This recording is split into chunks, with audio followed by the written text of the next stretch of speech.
What's up, everyone? Welcome to Bill Bronze and Dragons. I'm your host, Bill Bron Bafflestone. So today we're having an episode of my battle replays, where we're trying something new. I recorded the live play of the level 20 one-shot that I recently played, and I'm going to be presenting the battles to you one by one. And I edited the heck out of these things and really streamlined them down to just the meat and no fat. Took out all of the pauses and indecisions and and retconning and rules discussions and all of that, and left just the straight play. And so I hope you enjoyed it. I got it down to like 40 something minutes, like 43 minutes, I think. And at the end of it, I will talk about what happened. You can evaluate our performance, and I will be talking about the mistakes that I made and the things that I think I should have done differently, and sharing some of my tactical takeaways from this battle. So first I should explain the setup. This is a level 20 one-shot set in a Bloodborne setting, which is a type of dystopian, Cthulhu-esque, post-destruction sort of world where, there's a lot of weird, nasty creatures out there and powerful forces of good, fighting them, and lots of shades of gray. Very interesting world. And it was a 6-man team. I've put the team up on the screen. We are very strong. I'll also put the prep that we did. I'll put the full array of powers that William X, my character, will be going into the battle with, and talk about some of our prep, because we had a week to prep for this. And when you give level 20 characters a week to prep, man, there's a lot going on. And in fact, the prep phase took like 4 hours. So yeah, a long time. We had a full week. And the setup was that we were attacking a castle. There were a bunch of vile bloods in there, led by Queen Annalise. And as we found out in the course of prep, where we were doing some intel gathering, Queen Annalise was in the middle of an ongoing ritual that was ongoingly increasing her power, and there didn't seem to be any kind of upper limit. So now is the time that we really needed to take her out, because if this killer team of level 20 characters, who were all quite legendary, role-playing wise within the church, having all been brought together, can't take down this Queen Annalise now, and she's just going to keep getting stronger going forward. Things aren't looking good for the church, who are our benefactors and who we are representing in this battle. So in that week, I put a list of the prep that we did, but we also did a bunch of other stuff, right? Probing the castle, scouting things out, trying to gather intel, all of that. And we did it round by round, 6 characters, 7 days, right? That's why it took 4 hours. I personally was probing the castle's defenses. I tried to get a scrying sensor in there without too much luck. I sent my homunculus and familiar and greater steed out to investigate it. They got attacked when they got within 500 feet, both within the air and when underground, when I was trying to create a tunnel underneath for us to enter through. And even though we faced a lot of resistance in the tunneling, which my weak little summons couldn't handle, I personally felt that it still made sense to tunnel in, right? I had Find Greater Steed, and I was casting Shape Change on it, and so I had sent it out to prepare a tunnel for us, because it can leave a 10-foot tunnel. And I just felt that it would be better to dictate the terms of engagement, tunnel in underneath, blast through whatever defenders they would send at us once we got detected by this 500-foot barrier. And then once we got close, I could turn my steed into an intellect devourer and then just get a precise location of all the creatures inside, and then make sure our tunnel comes out in an area where there are no creatures, and then we're in business, right? But I was outvoted 4-2. Raphael liked my plan. The other caster liked that plan. But the more martial types preferred to just kind of go in the front because we had, through our connections, gotten these little invitations that would have allowed us, or did allow us, to penetrate that 500-foot barrier. And so we decided, we're just going to go in through the front. And William X didn't argue too hard because he has a clone. And when you have a clone, that takes a lot of pressure off of, these missions. Winning or succeeding or not succeeding makes a difference, of course. But when you can't die and are essentially immortal, it takes a lot of pressure off. So that's the setup. And so without further ado, I'm going to go ahead and jump right into the video replay. And at the end of it, we'll go over it. And as I said, I'll talk about my mistakes and my tactile takeaways. As the snow, the blizzard intensifies, blurring out your guys' vision when it clears up again. You are standing in front of Castle Cainhurst, just before the grand stairs leading up to the main gate. What the hell is that? Is that a clam? Not quite. That is floating in the sky above the castle and turning almost as if patrolling, keeping an eye on the perimeter, and it is currently turning in this direction here. In a couple of seconds, it'll be on your position. Katashi, as you take one step forward up onto the staircase, Katashi can roll me a d8 as you step onto the stairs. Can you make a Constitution saving throw? I can certainly try. And I should mention, before we actually step out of the carriage, I'm launching Shape Change. Okay. Katashi, you are fine. You get a tinge of pain as you step onto the stairs, but quickly shrug it off. Okay, I was kind of like shake it off and crack my neck. Just get ready. Mm-hmm. We still in the carriage, or are we walking? I guess we're in the carriage, so now, right? The carriage is currently like 10 feet behind you, like just off map. Okay. I just look back at everybody. Y'all ready? Yeah. Indeed. After all of this planning, I'm anxious to actually get this job done. Get back home to my wife and kids. Start moving forward, but I want to stay within one of the Paladin auras. So come on, Cedric. Is William like 3 days from retirement there? Is that what I'm? No. I've got a good status quo where I have autonomy from the church. They protect my wife and kids. I destroy their enemies. They don't tell me what to do after I found out all the sketchy shit they're involved in. It works out. Gotcha. I misunderstood that. I was like, time to retire after this job. No. At this point, I would like everyone to roll initiative as the creature floating in the sky has turned its eyes towards you and begin emitting a horrifying shriek that can be heard from hundreds of feet away. All right. I think so. Then Cedric, you go first. That is 120 feet away from me, if I understand right. It is also 120 feet in the air. Can I take this Dragonel, friends? It's okay with y'all? Yeah, you can take it. Okay, bonus action, I hop onto a dragon. Boink, and I will dash fly with it. I think it's full movement. Yeah, it has 60-foot fly speed. Cool, so I'll get up into stiff stab range. Are y'all? And it does have flyby. Okay, cool. Well, I'm using almost all its movement there. Move 10 feet back. I don't want it to die. Okay, I'll move. So we'll get right up next to it and take some stab.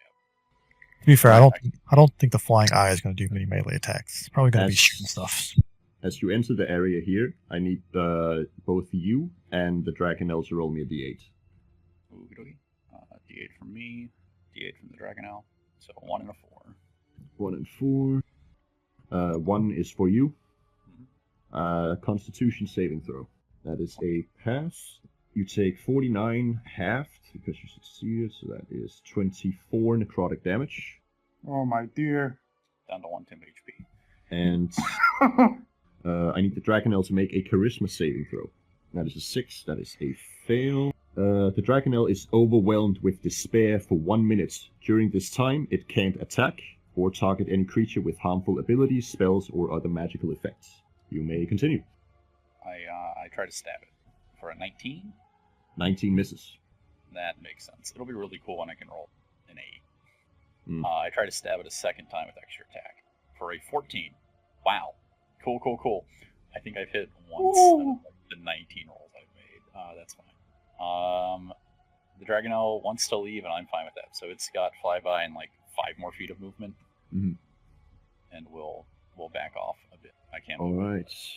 End of Whoever turn. has it. Yes. William, let me give you access to the Dragonelle so you can move it up as well. Very good. William, however, has his personal fly speed since he's actually a topaz dragon, just taking the shape of William X. So 10, 20, 30, 40, 50, 60, 70, 80, and I launch a cone of desiccating breath at this creature. One thing, I didn't see your path because I was setting something else up. Yes. You're still in the area, so can you roll me a d8? Constitution save. Sure, Yeah, the first doesn't one matter. is fine. Take 57, which is 28 necrotic damage. And I think you're resistant, so it's halved again to 14. Very good. Okay, you can continue with your turn. Okay, so 14 damage. I'll take it off in a minute. But then, yeah, I do the desiccating breath. 44 necrotic, unless it saves for half. It does not. Let me just double check. It fails and makes full impact with it. It seems to take no damage. Nice. Lovely. Very good, and that will end my turn. Right. Katashi. So we have 2 more Dragonelles, right? Yep.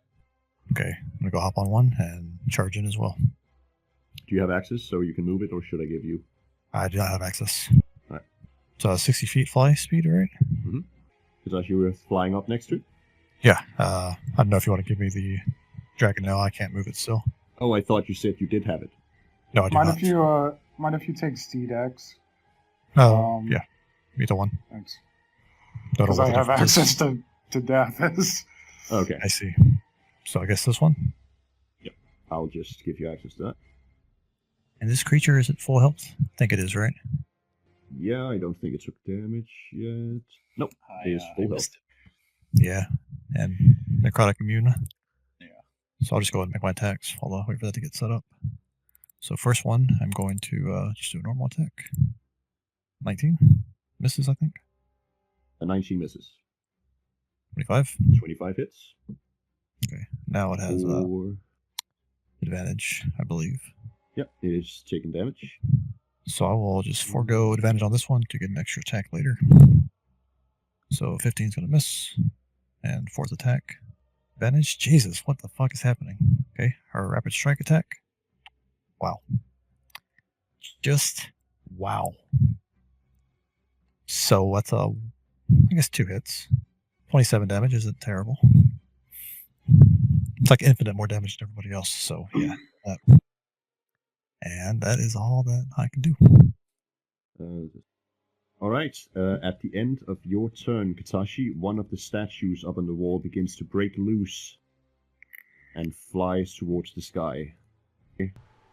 Before we get there, is that one of those creatures that are on my antipathy list? If so, it would have to make a save or be feared. Yeah, you used on the Lost Children, correct? Yes. And it's a wisdom save.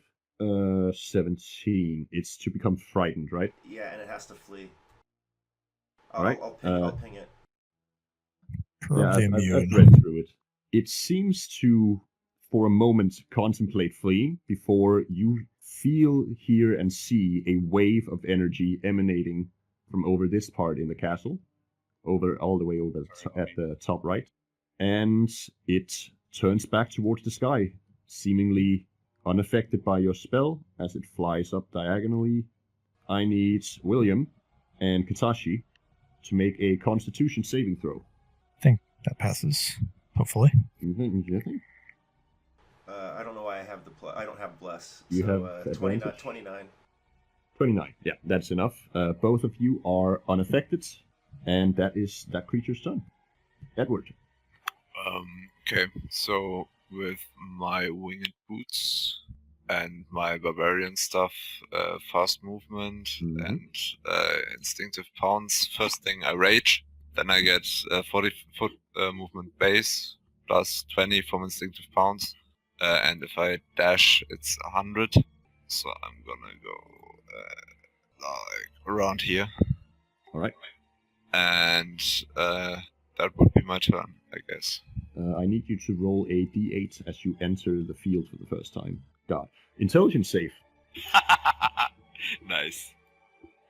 Thanks, I hate it. Edward, you are stricken by insanity. You can no longer take actions. You cannot understand what other creatures say. You can't read. You speak only in gibberish. Something would actually happen the first time this effect triggers, and that is that the area of effect becomes visible. So let me move it to the token layer. And Bilbron, you could have moved around it to avoid taking that extra damage. Oh god. And that is a brightly glowing effect. What is my professional opinion? Is this some kind of magical effect what can be dispelled? Yep, this is the symbol spell. Okay. Now just need to think that who will do the dispelling. I can dispel it. I can dispel it good if you want me to.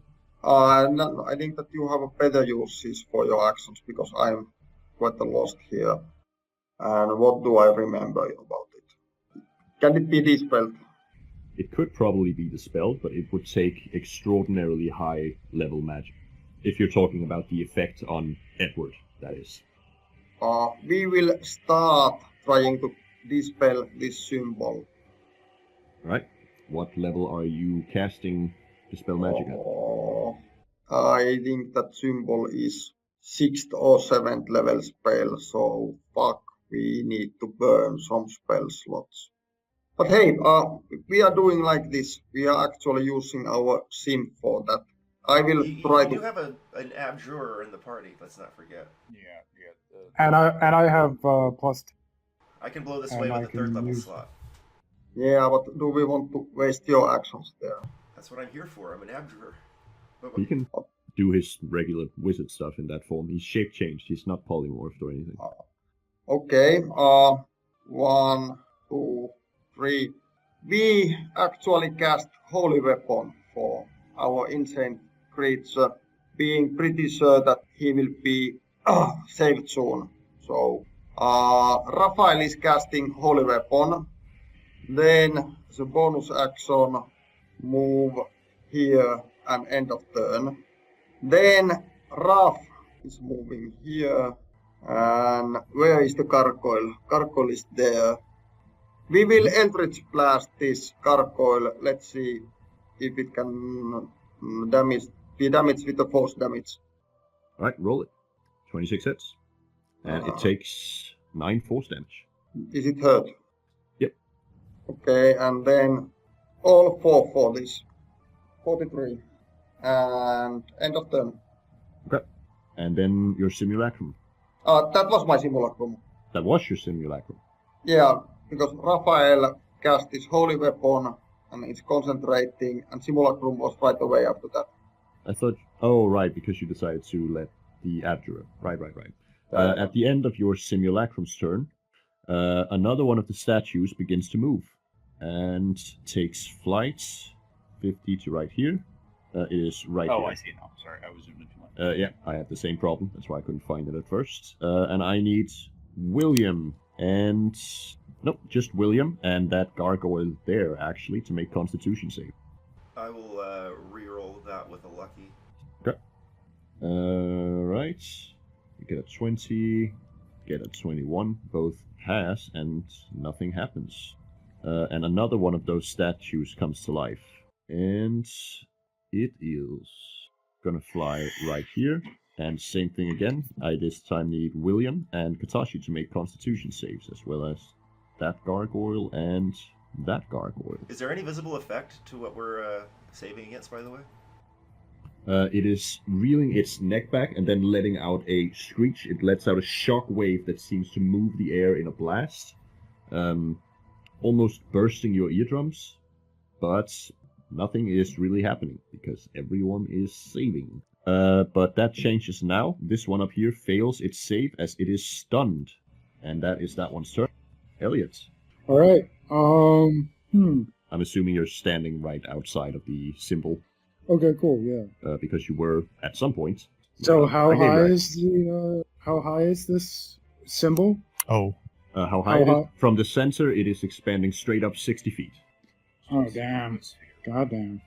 What I'm going to do is mount dashes, and I'm going to make it a hold action dash there one thing goes down, and I myself I can't animate objects if the objects are being held by me, right? So I'm going to bonus action shillelagh, and that's the end of my turn. And dash is holding a action to dash over here.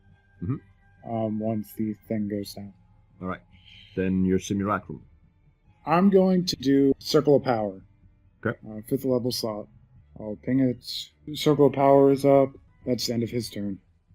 All right. The creature floating in the sky begins to move and turns its gaze towards Cedric for the first one. I need a Constitution saving throw. So let me just double check the DC. Unfortunately, the DC is 34. Yeah, that passes. So you take 20 necrotic damage. And the second one is against Katashi. So I need a dexterity saving throw from you. So I have a Plus couple 5. of things. Oh yeah, true. I got to check that on. Yeah. Plus So 5 I have is enough. real quick. Oh really? Okay. All right, and you dodge out of the way and take no damage. As you look behind you, one inside the stone floor is now just a smoldering crater. Mm-hmm. And the final one is against Edward. So I need a strength save from you, Edward. Yeah. You see Edward agitatedly arguing with his long-dead grandfather. Standing there, barely even noticing the gravitational pull that's trying to throw you over the edge of the bridge. But yeah, that is that creature's turn. As one more of these statues begin to move. And it lies again. It's going to fly right here, up next to you, Katashi. And it is going to claw at you twice for a 15 and a 23. 23 will hit, and I will smack him back. You take 10 slashing and 4 necrotic from that claw attack. 15? And a 15 misses. Man, these rolls have been insane. Actually, yeah. But that is that one's turn. William Simulacrum. Alright, I will cast Dispel Magic on the symbol. Mm-hmm. There's a +7 to this, I just don't know how to add it to my thing, but 32. Yeah. So yeah, that was my 3rd level signature spell slot, so It is dispelled. we'll get rid of that. And then it will fly on its Dragonel, which I seem to have lost, but whatever. We'll theater of the mind this. 10, 20, 30, 40... Yeah, you know what, never mind, it'll just stay right there and end turn. Is Edward still insane, by the way, when the symbol gone, or no? I think so. Yeah, that was my guess. Yeah, it doesn't say that it disappears, so it is still in effect. You dashed up your 60 feet, and you're still not within range to use your own held action, right? No, I can't. I can't. Yeah, another one of these ones comes flying down here to around this point, and I need William and Katashi to make Constitution saves. Both pass, nothing happened. Another one of the statues begins to move. This one is going to begin to move toward this group down here, flying up into your range, Elliot. Okay. And I'll use my reaction to attack it because I have Polearm Master. Yep. 19 hits. Nice. Or 9 9 bludgeoning. bludgeoning. And I will do a first level smite on that. All right. And is it fiend or undead? It is not. Actually, I think you know that this is a monstrosity. You've been given descriptions of these creatures and encountered them during your preparation phase. Oh, sorry, you already rolled your smite. 5 extra. Mm-hmm. All right, it attacks you. 28 AC. Mm-hmm. A 13 and a 29. Okay. 15 slashing and 6 necrotic for the 29. And that is it for that one. This one moves up next to its brethren here, attacking against Katashi. 2 claws. How much damage? 15 slashing, 6 necrotic. Okay, thank you. Against Katashi for a 23 and a 21 to hit. Okay, both hit. Now these reaction points, is that still 1 reaction per turn, or can I use another one? This is a new turn, so you can make a new attack. Yeah, that hits. And they both hit me. So it takes 20. And you took 11 slashing, 8 necrotic. So that is 23 slashing and 10 necrotic total for both attacks. Okay. And this one, gonna fly up to... Actually, in between you guys here. 2 attacks against you, Cedric. 24 and a 30. That is 24 slashing and 12 necrotic. We'll use Quick Step on the first one. Okay. To reduce it by 23? No, 20... Yeah, I forget a sneak. Oh, I'll wait. reduce the first one by 27. Okay, yeah. And it was 25 damage, right? It was 24 and 12, so that is 36. So 9 damage total. Cool. And I should have done this. That's fine. Yep, that's great. And does it One more thing, because both attacks hit you, it grapples you and tries to bite into your neck. So it makes another attack for a 30. Yep, that hits. 23 piercing, 15 necrotic. And can I use Uncanny Dodge? Yeah. Cool. We'll use Uncanny Dodge to have it. So it was 23 and what? 23 piercing, 15 necrotic. So that is 38. Yes, I take 19 and 12. Cedric, your turn. Yeah, we'll use 5 feet of movement to escape the because of the oil slipperiness. Yep. And bonus action will Hunter's Mark it. So the Saw Spear will flow. I'll activate the Arcane, and we'll get to trying to roll above a 10.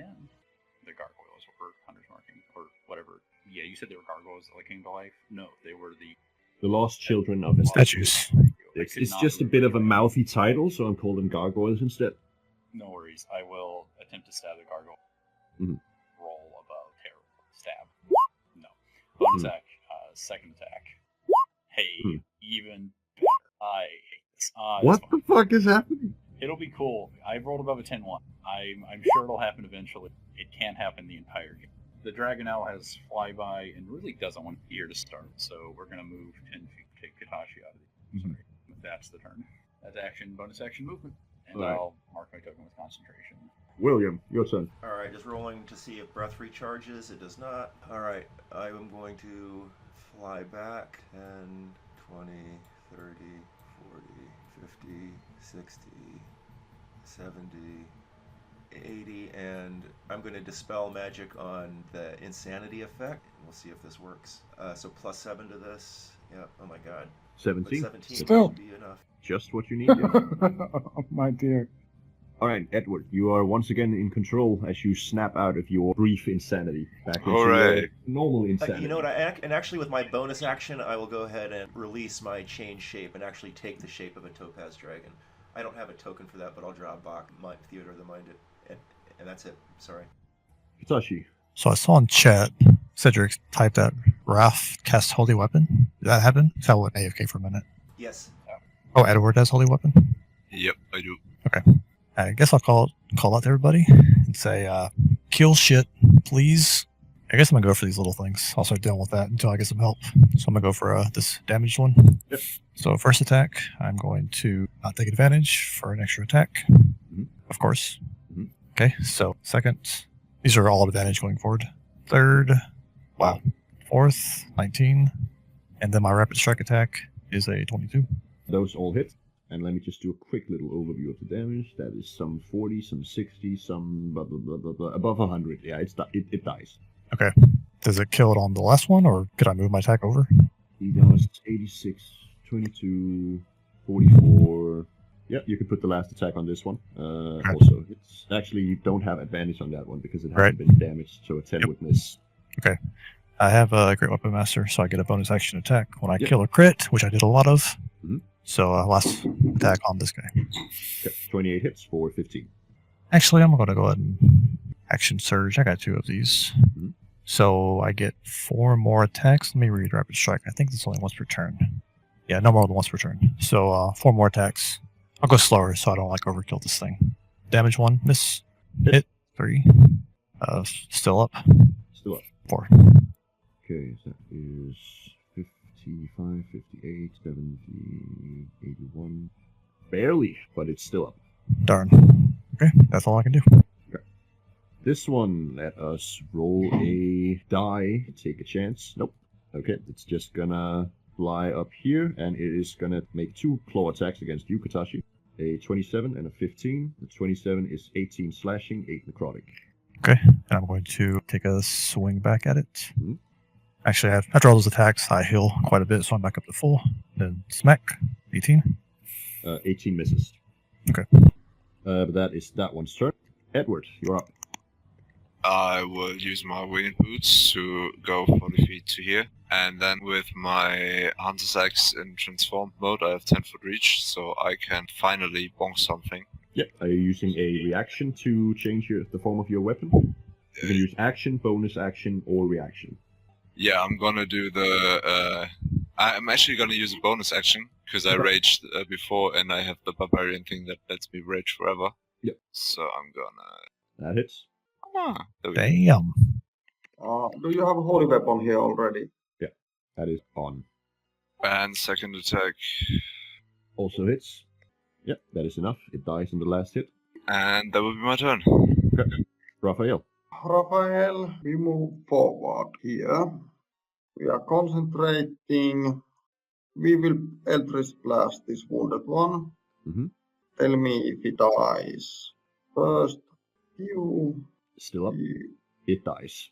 Okay. Then we move this missed one to this next one here. Yep. And 11 misses. yeah, the fourth one.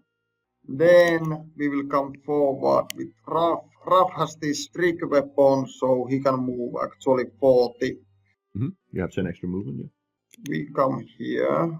He's doing quick calculations here. Yeah, we shoot 4 times this last one. That one. Okay. 1, 2, 3. The sim is killer. Okay, now it missed. 21, that is 34. And we are using this repelling blast, so we will push it 30 feet away. 30 feet. Which direction? It moves straight line away, so yeah, somewhere here. Like right here? Right here? Yes. And end of turn. And that was your simulacrum's turn, right? Yes. Right. This one, let's roll a dice. No, wait, it doesn't have a turn, it's stunned. And at the end of its turn, it is no longer stunned. This one, it is gonna fly away. You can take opportunity attack against the Katashi. I will certainly try. And that was the damaged one or full health one? The not damaged one is flying away Okay. here. 27. It's for 17. And I heal up some. And I need Elliot, Katashi, and Cedric, as well as the two, actually all the Dragonels, to make Constitution saving throws, as well as Okay. 2 of these gargoyles. What's the mod for the Dragonel? It is, let me double check. It is +1. So I could do that for you. Okay, yeah. And I'll do myself 20. Oh, wait. I don't have +5 because he moved. It's 29 is still enough, I'm sure. 29 is enough. Cedric, do you have anything for your save other than your aura? No. Okay. Cedric and the gargoyle right here is stunned, as well as Daphus. Is that the one I'm on, or which one is that? The Dragonel Elliot is riding is stunned. Cedric is stunned, and this gargoyle next to Katashi is stunned. And that is that one's turn. Were you flying up in the air on your Dragonel Elliot, or was it like crawling along the... It was in the air. Okay. You didn't mark how far up you were, so I'm going to say like 30 feet. Yeah, I was 30 feet in the air. Dragonel takes 12 bludgeoning damage, and you fall off your Dragonel, land on the ground next to it, prone. Oh. It is your turn, Elliot. You are prone on the ground. I'm going to get up. I will move 20 to here, and then I'm going to knock out all my silver knives and stuff. Do a Gilgamesh moment and animate objects, 6th level. Actually, no, I'll do animate objects just normal. And that'll give me 10. And I'm going to command them to go over the wall. How tall is this wall? 100 feet. Ooh. It is like an open gate. It's basically like, forget what it's called, but like a... Portcullis, where it drops down, where there's like... Yeah, it drops down Jail and there's like holes in the bars. It's So portcullis. They Isn't could it? fly. They could fly, but that's so far up. That would take them like 2 turns just to get up, 3 turns just to do damage. 35 through the gate and then 100 feet up. This is actually, it is floating 120 feet up, so it's like just hovering 20 feet above the wall. Okay. They will instead. How is it? It is looking hurt a little bit. How high in the air is it? 30 feet, 6 squares. Okay. Yeah, I'll command them to go and attack that. Okay. So they'll all surround it. They'll leave room for Edward to get in there. Mhm. And now, 5 hits, 34 damage, and they're all silvered. Alright, and is that your turn? Yep, that's my turn. Okay, then your simulacrum is up. Alright, he is going to walk forward. He'll walk 30 feet forward to here. He's going to bonus action Shillelagh, and that's the end of his turn. Up next is the entity floating in the sky, and let us see what happens. A big eye surrounded by multiple smaller eyes. Okay, it turns towards Katashi, and I need one dexterity saving throw. Excellent. Just 6. Okay. You take 63 necrotic damage. Fantastic. Next one is against Cedric. Constitution save. Take half of that, which is 14, also necrotic. The last one is towards Elliot. You can see me? Yeah, it Sure. can see you. It's like floating above the wall, so it has line of sight. A wisdom save. Alright, you are charmed by this creature for 1 hour. That is the end of that one's turn. William, your simulacrum. Did he make that save at advantage? Wisdom save? Oh yeah, wisdom saves are. Oh yeah, advantage. you have advantage on Oh, wisdom saves thank because of God. Hero's Feast, yeah. Fuck yeah. Much Woo! better. An aura, like +5 paladin aura. Yeah, that's why it's at 11. That's why it's at 11. And I've got like Oh. 7 wisdom. Yeah, okay. That passes, and you are not charmed. William, your simulacrum is up. All right, it will cast a force cage. I will place it there, and then it will back up just a tad and call it a turn. Okay, so this one just flaps and tries to break out against the force cage, and unable to. That is what it spends its turn on. This one outside the force cage flies up to Tashi and 2 claw attack. 13 and a natural 20, 31.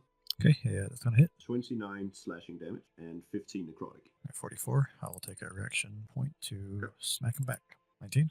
19 hits. Cool. So with Rally, half of the damage back. Okay, so I get 14, and then another 15 from my Rally runes, so plus 28 back. Only one of them hits, so that is that one's turn. This one, I've been forgetting to roll these dice. Let's do it on that one. Does not get it. Will use its action to dash right here and end its turn there. Cedric, you are stunned. William. All right, I'll fly just a little bit closer, and then I will cast a Vortex Warp on this one, which seems to be the least damaged, and teleport it into the force cage so it can make a DC 21 con save. Oh my dear. That's amazing. 17. It fails and is teleported into the cage. Yep, all right. What an amazing combo. All right, I dig it. All right, and I will end my turn up here. Oh, and I have to check to see if my breath recharges. It does, and that will end my turn. Tashi Alright, so first one, I'm going to keep up advantage. 16. is a miss. Darn. Okay. Attack number 2. These are all advantage. 18 misses, I think. Yeah. There's a hit. That hit. Okay, then I get rapid strike. Jesus Christ, these rolls. I get my 15 health back. Yeah, that's it. Pretty sad. Okay, then this one. It is stunned. That is its turn, and it is no longer stunned. Edward. Edward's gonna fly up to this one, and then I'm gonna recklessly bonk. Right. No, Cedric, you were no longer stunned at the end of your turn. 20 hits. 30 also hits. It dies on the second hit. Oh my dear. Very good. Yeah, I think that's it for me. Okay. Then Raphael, it's your turn. This big eye, we know that it's immune to the, I guess it was necrotic. Yeah. Has it taken radiant damage yet? I do not believe so, no. It has taken some regular slashing damage, and that's about it. Raphael will fly forward, and I will go to the 30 feet up. By the way, it's Mind Blank that makes us immune to Charmed. So if you have Mind Blank, you're immune to Charmed. Alright, got it. The wall at the lowest point is 100 feet. Can I see this creature? It was 100 feet up this wall. Yeah, I'll say you can see like the very top of it as it's poking above the wall. Let's Eldritch Blast it. Mm-hmm. I will fly here. So first, last. Miss. Yeah. Second. Also miss. How is this sim doing this? Yeah, and then we will be very sad and end our turns. Alright, your simulacrum is off. You pissed off some kind of eldritch god is what's going on, apparently. Yeah. That does fit with the theme. Can I see still here through this portal? Is this, or is this locked? It can see you where you are there. It can't see your simulacrum. Okay, so our simulacrum. What about here? Yeah, it can see it right at the edge there. Okay. Sim will try to hit it. Alright. 1, 2, 3. I guess last one misses. Actually, all of them except the second one misses. Wow. Wow. Holy shit. Okay, and we will move it then 10 feet that direction. Away from Sim, from where here. Alright, 10 feet. Yes, because only one hit. Yeah. End of turn. Wait. I can still move here and end of turn.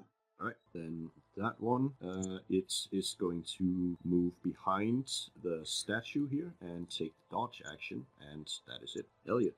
All right. Elliot is going to move towards here and take dodge action. And for a bonus action, he's going to command the blades to fly up the wall and then move across it until the beholder gets into their eye vision. Hmm. And that's the end of his turn. All right. Then at the end of your turn, you can move them up however far you can. Okay. They're going to 90 feet up right now. Okay. And then Fossamian will... So he'll just... he'll move 20 feet and dodge. That's the end of his turn. All right. Then it is this creature again. First one is against Cedric, a Constitution save. That is a pass. You are not paralyzed. I can't be from Yeah, true. but now it knows. Second one is against Katashi. I need a strength save. Pass. And one against Bill Braun. I will need a wisdom save for as a pass. And the end of that one's turn. And it is your simulacrum, William. All right, it will move to here. It will cast Vortex Warp on this one and put it in the cage. So DC 20 con save on this one.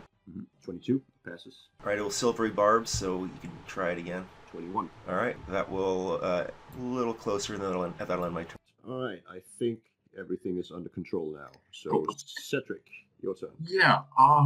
Let's see if we can blind these. I'm not a fan of what's going on here. Cedric's weapon will start to cloak over casting smite. So I'll be concentrating on this. We will move on the Dragonelle closer and stabbing. And now we'll try to hit it. We'll see if it works. I swear it clicked it. Does a 24 hit? Yeah. Fantastic. I don't know why it didn't roll. Let me roll some more d8s for you. Number 15 on the sneak. That's disappointing. And then 2 from dueling, and then blinding smite is another 16. Ignore the 21. 41. So I also need a con save. wait. It saves. We will stab it again. 28 hits. Cool. And we'll do a first level. I assume is it a fiend or undead? No. Another 7. That's the turn. 21. William, you're up. All right, Vortex Warp this one into the Force Cage. DC 21 con save. 21. Silvery Barbs. Okay, roll again. Nat 20. All right, 23. and then I will continue my move here and then end my turn. Okay, Katashi. I'll see if I can finish this one low creature next to me first. I will give up advantage, of course. Hits. Still up. Yep, still up. Second attack, advantage, 28. Yep, it is lit. Cool. So Dragon does have flyby. Mhm. Flyby requires it to attack, or is it just doesn't provoke? Yep, Am I it alive? doesn't provoke opportunity attacks when it flies out of an enemy's reach. Okay, I want to move up and get into range 2 there, so I have 3 more coming. 3 attacks at the big eye. 1, 2, 3. And then, First one has advantage. yeah, these all have advantage because it's not full health. And then I crit, and I get a bonus action attack for 23. First one hits for 30. And the rest miss. 23 misses? Yep. Shit. Okay, so 2 hits. God damn. Alright, 30 more hit points back. That's not bad. Almost back to full. And as All you right. That's all I can do. Edward. Edward will fly 80 feet, dashing up the wall. Right. And that would basically be my turn. I started at like 30 feet, I believe, because I hit the gargoyle that was up 6 squares. So I should be like just at the edge of the wall. Yeah, just above the wall then. You can actually move a bit closer. You are above the ground level now. Cool. So like here? Yep. Perfect. That's my turn. Raphael, your turn. Oh, can I still see it? Yeah, it hasn't descended. It's just been knocked back a bit. So yeah, you can see it. We will blast this first. 1, 2, 3, 4. These are against the big eye creature. No one. This. They still all miss. Yes. Then we will move 1, 2, 3, 4, 5, 6. And we will actually get up to the 60 feet. So I'm 60 feet up. And then we remember that we have this kind of fancy skill as telekinesis. So we can move something. We will move our sim. And then I think it's Sim's turn. Yep, it is your simulacrum's turn right after you. We will blast this again. 1. And sadly, I guess all miss. Yeah. Okay, end of turn. Alright, this one, it continues to take the dodge action as it is locked within the cage. And Elliot. All right. kind of wasted the circle of power. I should have done extra animate objects. Elliot is just gonna dodge, and these guys are now coming over the wall, and They're like 90 feet up in the air right now, so they are basically at the top of the wall with 10 more feet. all right. Okay, yeah, 10 more feet. Yeah, they would need a dash, so they will dash up here, and at the end of their turn, Osmian will run up here. Can only go up to there, so he's going to action to the edge of the wall on the end of his turn.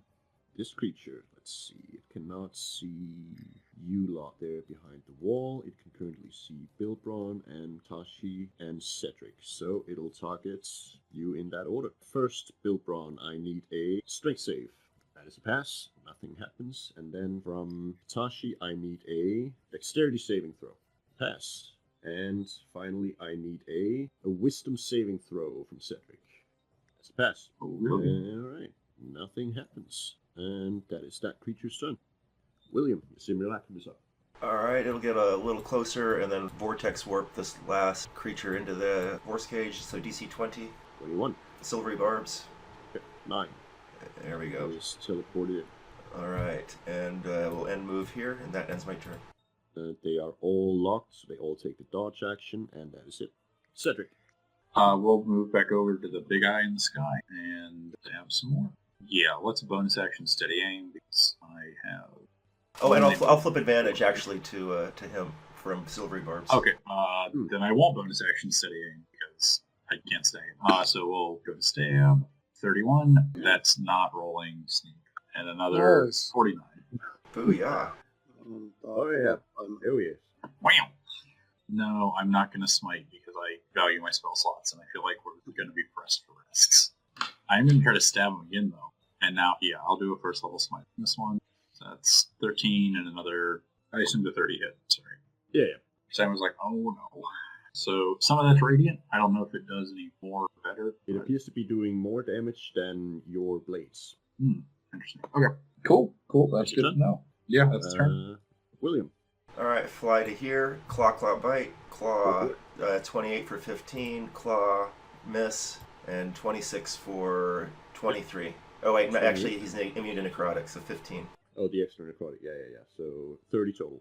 Yep, and end turn. Katashi. Smack. Mm-hmm.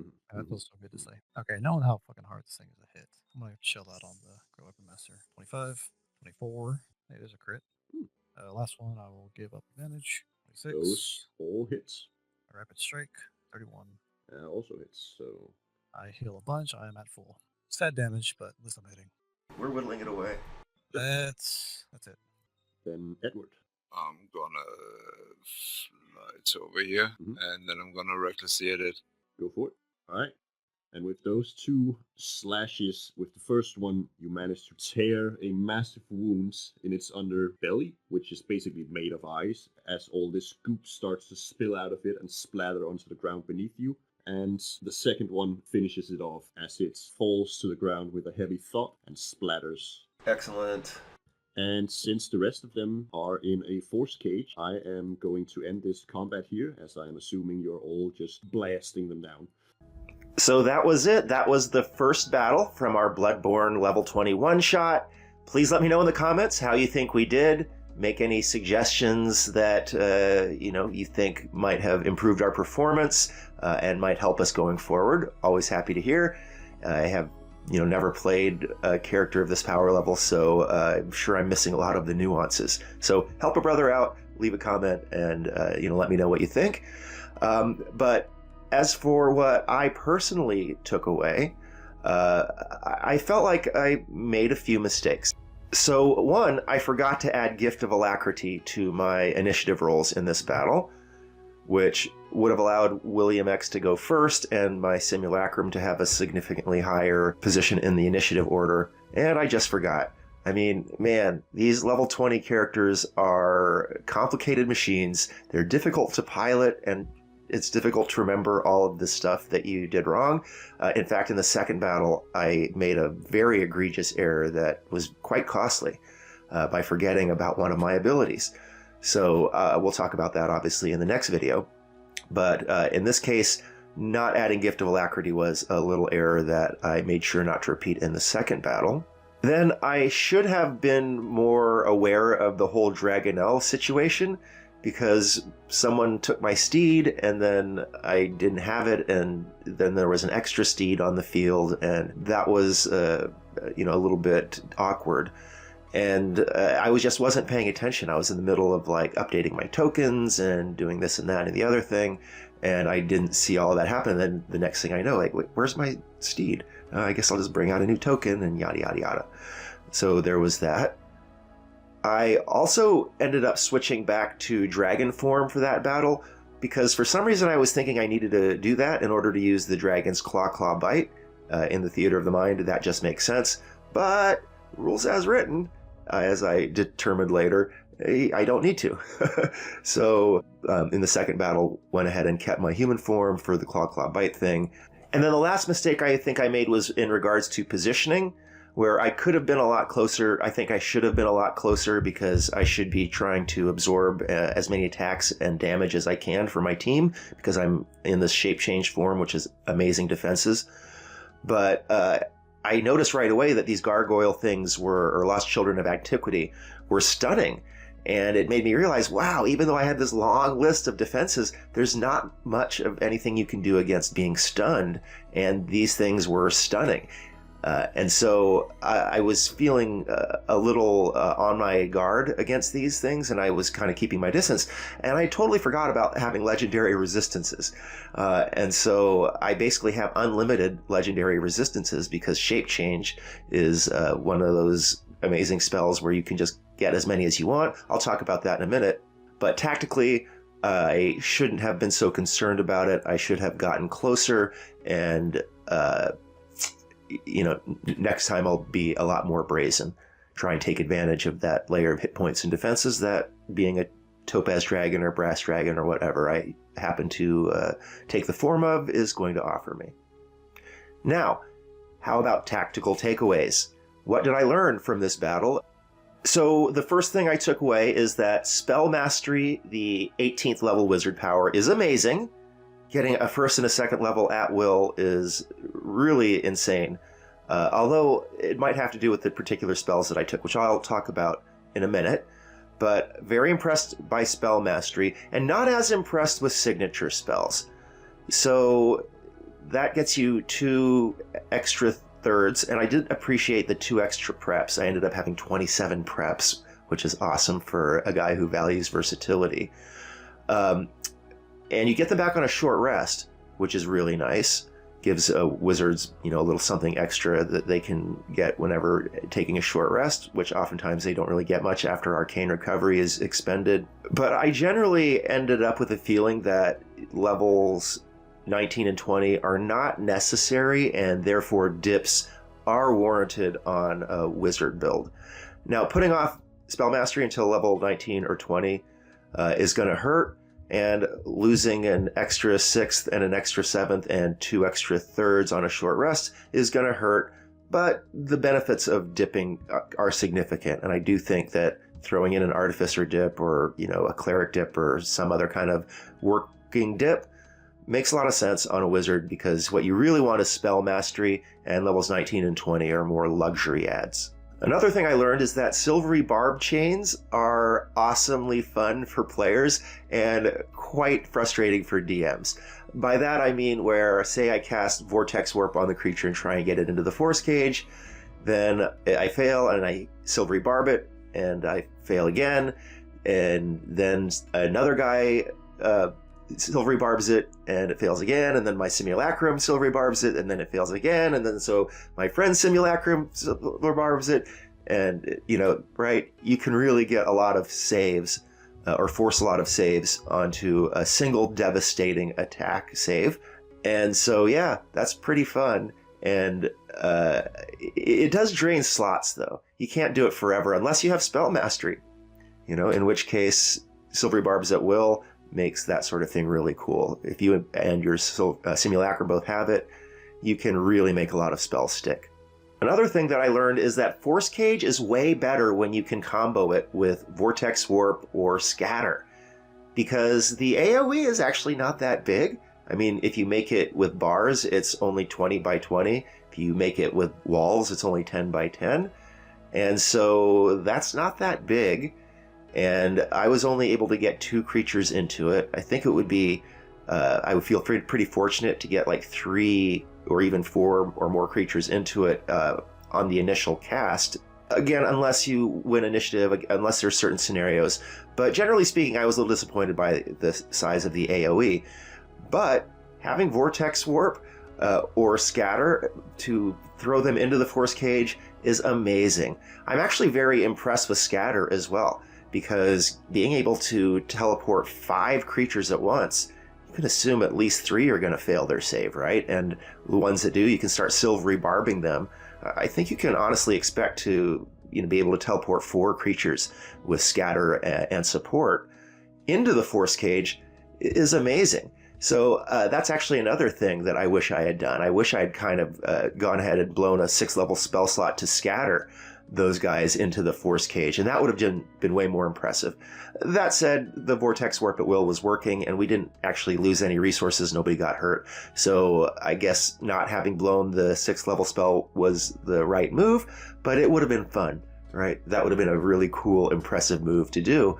And yeah, I'm really a fan now of the Scatter and Force Cage, or really any other good AoE like Transmute Rock or whatever. That, I think, is a really, really sweet combo. Another thing I realized is that at this high tier 4 level, saves are super important. Bounded accuracy makes it hard to be good at like every save, and the save DCs get pretty high, 19, 20, 21, or even higher. And those are very difficult to make. And obviously, those they come with highly debilitating conditions if you fail those saves. And further, it makes me realize that there's a lot of value to straight bonuses relative to rerolls. For example, if you're considering Resilient Con versus Warcaster, I think Resilient Con is going to age a lot better, because as you get into these higher DC levels, if you don't have good pluses, it doesn't matter if you get a reroll or not. I mean, if you've got a -1 on your intelligence save and you need to make a 19, a reroll is not going to really help you all that much, but a +6 is going to help you a lot. So that was something that I realized, and that's why it's very important for parties and characters to make sure those saves are buffed. I mean, this party is pretty solid. We've got a couple of paladins in there throwing their aura out there, and we've got a bard that can help us out with bardic inspiration. But, the more the better. I'm going to start using my Holophants to bless the team and get that bonus on saves. I have legendary resistances through Shape Change, which takes a huge amount of pressure off. I mean, being able to just blow off any save you want is really, really refreshing. But you got to have those kinds of measures in place. By level 20, when everything is throwing DC 19, 20, 21 at you, you've got to have pluses and not just rerolls. Even though rerolls are pretty awesome, throughout most of D&D, and especially at the lower levels, right? Chronal Shift and Lucky and, things like that are really amazing. But at these higher levels, you got to get those pluses. My next takeaway is that I think Shape Change rules, man. I am so impressed with Shape Change. I honestly think it might be better than Wish, because, God, it lasts for an hour, 2 hours if you extend it, which by the time you get it, I hope you've learned, or you've added Metamagic Adept to get Extend Spell, to get 2 hours of Shape Change, and those legendary resists. You can just keep changing your form into something that has legendary resists anytime you need to use them. Even though your saves are already amazing, you get the strength and dex and con saves of the creature that you go into, and then they get legendary resists on top of that. Man, that is so good. And then you could just throw out all sorts of crazy abilities and spells and innate spell casting and such. So good, Shape Change. I'm very impressed with it, especially when it's extended. My next takeaway is that I am really impressed with the Abjurer subclass. Man, in the lower levels, Arcane Ward and Projected Ward are cool, but not super impressive. But boy, once you get up into level 14 plus, the Abjurer's improved abjuration and spell resistance are both really, really impressive.